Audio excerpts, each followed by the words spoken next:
En réalité, une des grandes questions qui induit l'idée que la science et Dieu sont en conflit est l'idée que beaucoup de gens ont de Dieu.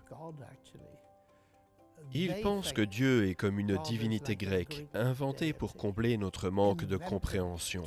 Alors, si vous ne comprenez pas ce qu'est la foudre, vous inventez le Dieu de la foudre. Et un Dieu comme ça, nous l'appelons un Dieu de lacunes, parce qu'une fois que nous découvrons comment la foudre fonctionne, ce Dieu disparaît. Et si vous définissez Dieu comme cela, bien sûr, vous devez choisir entre Dieu et la science, parce que c'est ainsi que vous définissez Dieu. Le Dieu de la Bible n'est pas un Dieu comme ça. La Genèse dit qu'au commencement, Dieu créa les cieux et la terre. Il a créé tout le tableau, les choses que nous comprenons et celles que nous ne comprenons pas. Et chose intéressante, c'est ce que nous comprenons qui nous oriente le plus vers lui. Je pense souvent à Isaac Newton lorsqu'il a découvert la loi de la gravitation. Il n'a pas dit « Maintenant j'ai la gravité, je n'ai plus besoin de Dieu ». Il a dit « Quel génie de la part de Dieu pour faire ça comme ça ».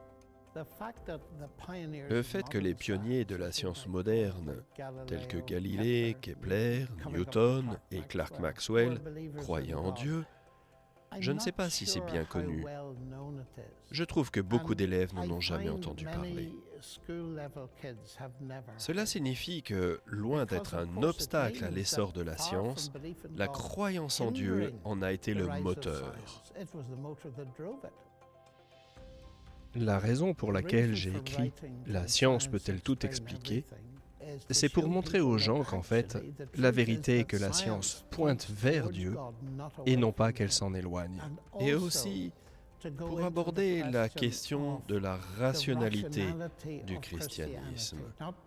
Pas simplement pour savoir s'il est possible de réconcilier la science et la foi en Dieu, ce qui est possible, je crois, mais pour montrer que le christianisme est un système de croyance rationnelle.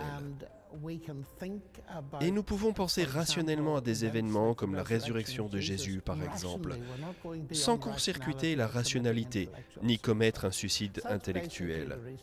C'est la principale raison pour laquelle j'ai écrit ce livre.